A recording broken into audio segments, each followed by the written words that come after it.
حاضرین السلام علیکم ورحمۃ اللہ وبرکاتہ۔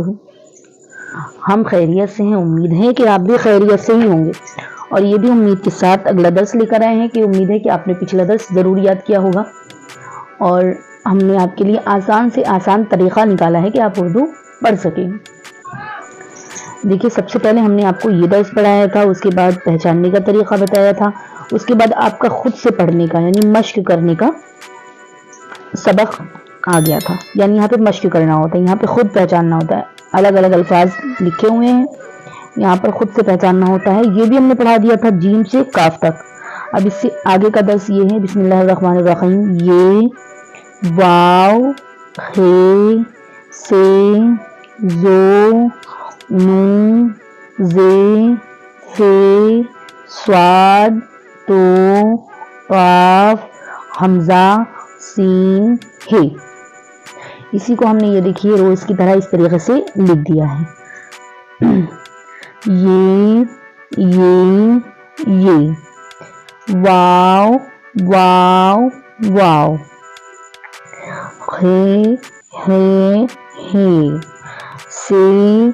سے زو نو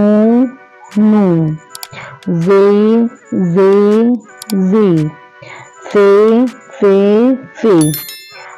صاد تو قاف حمزہ ہے۔ اب یہ ہمارا دوسرا درس بھی ختم ہوتا ہے۔ اس کے بعد ہر لینگویج میں دیکھا جاتا ہے کہ سب سے پہلے لفظوں کو پہچانا جاتا ہے، جیسے کہ ABCD ہم پہچانتے ہیں، اس کے بعد کوئی چیز لکھنا شروع کرتے ہیں۔ ہندی میں کیا کرتے ہیں کہ سب سے پہلے چھوٹا بڑا ہم پہچانتے ہیں، اس کے بعد اس پہ جو مانترا وغیرہ ہوتے ہیں وہ بعد میں ہم پڑھنا شروع کرتے ہیں، کیونکہ اگر لفظ پہچانیں گے تبھی مانترا پڑھ سکتے ہیں۔ کیونکہ پہلا جو طریقہ ہوتا ہے پڑھنے کا وہ سب سے پہلا ہوتا ہے کہ آپ لفظ کو پہچانیے۔ تو اب ہم نے لفظ کو یہاں پہچان لیا، اب یہاں پہ اگر ہم کو آگے ہم نے مشق کر لیا، خود سے ہم نے پڑھنا شروع کر دیا یہ، تو اب ہمیں اس پر زبر زیر پیش کا دھیان دینا ہے کہ زبر کیا ہے، زیر کیا ہے، پیش کیا ہے۔ اب ہم آپ کو بتا دیں، پیش اس طریقے سے اوپر لگا ہوتا ہے، لفظ کے اوپر لگا ہوتا ہے، ورڈ کے اوپر لگا ہوتا ہے پیش۔ زبر کیسے ہوتا ہے؟ زبر تو ہر ایک کو پتا ہے کہ جو زبر ہوتا ہے وہ ہمیشہ اوپر ہوتا ہے، انسان بھی اگر زبر ہو تو وہ آگے ہوتا ہے اور اوپر ہوتا ہے، اور زیر وہ ہوتا ہے کہ جو نیچے ہوتا ہے، آپ کو پتا ہے، تو زیر جو ہے وہ نیچے رہتا ہے۔ تو یہ دیکھیے کہ یہ زبر ہے، ہم آپ کو زبر اب پڑھائیں گے۔ بسم اللہ الرحمن الرحیم، الف زبر آ بے زبر با۔ اب اس کو اس طریقے سے نہیں پڑھنا ہے، الف زبر آ بے زبر با، ایسے پڑھیں گے تو اس کے معنی بدل جائیں گے۔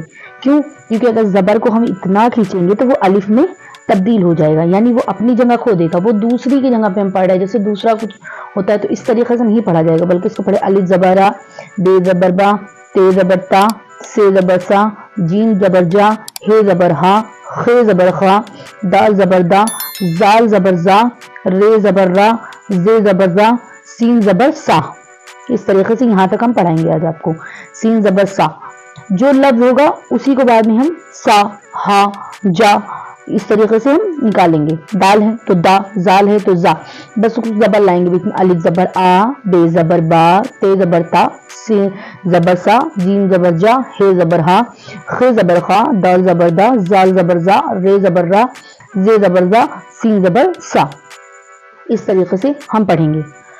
اور اگر ہمارا پڑھانا آپ کو اچھا لگتا ہے اور آپ پڑھ رہے ہیں تو سب سے پہلے چینل کو لائک کمنٹ سبسکرائب کر کے جائیں۔ کل پھر ملتے ہیں دوسرے درس کے ساتھ انشاءاللہ۔ خدا حافظ۔